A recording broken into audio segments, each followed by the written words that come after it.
the purpose of this workshop is a really quick overview of where you might start if you're getting into STEM or robotics, or even coming back to it. So I guess some of the things that, you know, we understand it can be quite intimidating to start up, and some of the things, you know, the questions you might have is you're not sure where to start, or, you know, how do I learn about robotics, and you know, or might even be down to coding, you know, is really hard, or what is coding. And so those we attempt to sort of answer all those questions as we go. Now, I guess there are some simple steps you can take to make that process easier, and that's the purpose of this webinar. So what we're trying to do is make that easier for you, and so that you can confidently introduce new technology into your classroom without spending hours and hours of your own time sort of preparing. So we can try and give you some of those shortcuts, if you like. Now, if we're truly starting from scratch, this is a great place to start. A quick overview of different coding techniques or languages. And you know, for anyone who, there may be some of you who are really not that aware, but that sort of, that pun, if you like, or the playing with words of Scratch. Scratch is actually a coding language, and hopefully most of you are familiar with that. And so that was hence the title of the workshop. So in terms of how we communicate with computers and robots, this is a very common technique. You know, I sometimes implement myself, but it's completely ineffective way of communicating with digital technology. So unfortunately, computers don't have feelings, they don't respond to anger, and they're not intrinsically motivated. So we have to come up with different ways, and that's where the sort of coding comes into it. And to give you a little bit of an idea, I'm going to show you the sort of progression, if you like. Coding essentially starts at the, and if you don't know these first two, don't worry, you don't need to. It's just handy to have an overview, I suppose, at this stage. And there's the zeros and ones, and that's what computers and robots and coding really works on at that sort of binary level, where it's true or it's false, or it's, you know, we're sort of switching on computer gates, that sort of thing. If that doesn't make sense to you, don't stress, you don't need to know it. Okay, the next level up is text-based coding, and this is generally, these are really precise languages that students can migrate to later on. And there's languages like Java and C++ and Python, and those sort of languages have really strict sort of syntax issues and how you formulate them. So they are complicated, and they can be really intimidating to start with. If you leave a semicolon out, the program doesn't compile. But you don't need to know that, because the next level up, we've got these languages. So then we move into, this is Scratch. And so you can see here, it's just, they're drag and drop word blocks that you can just place out underneath each other, and they execute, if you like, in a sequential order. And so you can see, you know, in this case, that little cat, when there's a flag on the screen, when it's clicked, it moves 200 steps and then says hi, and so forth. Now, there's another layer of language above that, which, you know, in some platforms it's included, and it's just sort of an icon-based language. And this can be, it just uses symbols, so there's no words in it, and which can be really helpful for those developing readers. So, or for international students, that sort of thing, where English is a second language, that can be really helpful. It does, their lack of sort of understanding of English doesn't prevent them getting involved in coding things. So we see it used in that way. And yeah, I just sort of have sort of faded those out to show you these are the two languages that we're going to be, you want to focus on if you're just sort of starting out in STEM. Okay, then the next big question is the why. You know, what are the benefits, if you like, of STEM and coding and robotics? And they can be absolutely great for developing the educational, the life skills for the students. So it has a great capacity for developing their problem-solving skills. It encourages persistence and resilience. You know, and the students also learn that failure is an essential part of success. They need to, you know, they will try something, they need to learn. If they're trying to achieve some outcome with the robots that they're using, they need to learn to accept that failure as part of that process, and they'll program and it won't work exactly. And they'll change one thing, and they've got to observe what the changes are, and then is that something that gets them closer to their final goal or further away? And so, STEM can, and part of that process, that creative process, really nurtures their creativity and helps to sort of inform their digital literacy. And it also makes things like maths more fun and engaging and relevant.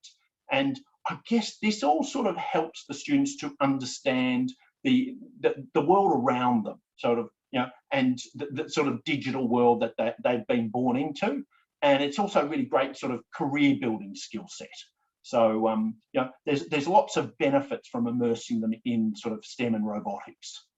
So now we understand, of course, that you're a busy teacher. I remember when I was in the classroom, I often hear, that we need to sort of, juggle everything at once. There's the idea that you've got to extend the top-ended gifted kids while appropriately scaffolding, if you like, those with learning difficulties and catering perfectly to the students in the middle, all while managing your sort of marking, your reporting, writing and everything else. So we understand that you are incredibly busy.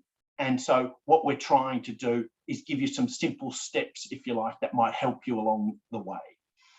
Now, here are some examples. It's not an exhaustive list of the products in the market or the products that we sell. It's just a few examples. And you can see, you start to get confused, or you can be, or question, which one do you go for? How do you make a decision about which resources to choose?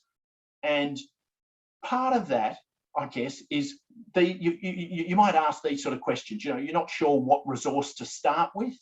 And I guess the first sort of element, if you like, you might consider is how easy it is to use for you and the students. Okay, you need to sort of factor yourself into that. And to try and get a bit of an insight into the company that designed, you might be looking at a particular product and have a look at what you think their sort of intention was, or a question you might ask. Was their main focus to create something that was really low cost and they'll sell lots of them? Or is it to make it feature rich? And both of those can have problems with them. The low cost one is fairly obvious. They've just sort of, whacked together a robot and they've put it out to market and they're just trying to sell as many as they can.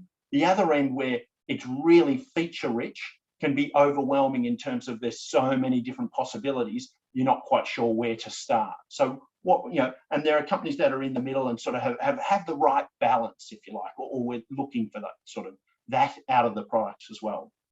The next thing is the lesson plans. Are there lesson plans there to help you along? Do you have to do all the work? Or is it a really simple process to get started and there's some starting lessons? And the lesson plans aren't exhausting by any stretch of the imagination. Really, a really good platform will allow you easily to start creating your own lessons as well.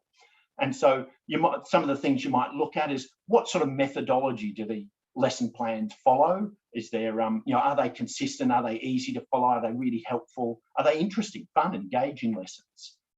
Another consideration is, are they curriculum aligned? Have they been mapped to the Australian curriculum? Can you easily map them if they relate to the American curriculum, which is the one that basically all the platforms try to map it to? Can you easily relate it across to the Australian curriculum? Then we've got the other thing is, you want it to be reliable and robust. And I guess when we're first starting out, we want the students to be able to implement their higher order sort of thinking skills, if you like. We don't want them bogged down and frustrated with equipment that, where a loose wire might completely derail their project or their learning in that sense. And you can see, you can get really, really, Arduino's a great platform. And, here's an example of a little Arduino model. And you can see you can do really great things with it, but you have to be really technically proficient to use Arduino, because something as simple as a loose wire can completely derail the project. And troubleshooting something like that can be really challenging for students and challenging for you as a teacher when you've got so many different models and you're walking around. So what we really want is a system where you plug it in. If you're plugging in a motor or something, you just plug it in and it automatically recognizes a motor. And the students can drag a block down and get their motor to run, and they can easily get feedback from sensors, and all that sort of low-level work, if you like, is done for them. And when they're first starting, they can implement big imaginative sort of ideas with their projects, and it works, it's reliable, and it's easy. And so next thing is to consider is there PD and professional learning available? And with some of our products, there's stuff on the internet that's available to you, some stuff produced by the companies themselves. For Modern Teaching Age, we also offer professional development and information sessions similar to this, obviously. And are they available to you? And how do you tune in? Because that really helps you to develop your understanding. It's often, as we know from teaching purposes, it's really great to have someone who can guide you along, and you can get a lot more out of it in a really sort of short time frame in that regard. So the other thing to consider is the platform a one-trick pony? And what I mean by that is some people love, say take something like Sphero. It's the little ball that can roll around. Hopefully some of you are familiar with it, but it's always going to be a ball. It's never going to be anything else. And some people love that because they pull it out, they put it on the ground, they can get it to roll around, and they've had success, and they don't have to build anything. They don't create anything. Whereas there are other platforms like the sort of Lego robotics platforms, which can be a million, you could make almost an infinite number of different sorts of robots with it. And people can do really clever stuff, and it's fun and engaging. And so you've got to sort of factor in those considerations about how versatile it is. And so, I think that's a really important one when you're deciding what platform. The other one is, do lots of schools use it? That in itself is a bit of a guide. If lots of schools are using that particular platform, there's a good chance they're happy with it. And you can also, there's plenty of people to ask and go to for help, for information about how are they finding the platform itself. And it can be a really guide, because there's also there's more likely to be lots of resources online about how to use it, different ways to implement it beyond what the company itself has developed. Then we've also got, there's the total cost of ownership consideration as well. What's its lifespan? Some of the robotics equipment is really sort of designed to probably last about 2 years, and then you tend to find batteries fail or the equipment fail. Whereas there's other equipment which is designed to last 8 years or more. And you really kind of want to proportion the, or work out the total cost, or the annual cost, if you like. If you spend $2,000 on some equipment that lasts 2 years, you might find it's better to spend $4,000 on equipment that lasts 6 to 8 years, and you might get better sort of value out of it long term. So that's a consideration to think. And the other one is, can you trial it? Are you able to get a hold of it, test it in the classroom, or go along to a workshop, or get experience with it before you actually commit to buying it? And that can be a really important consideration as well.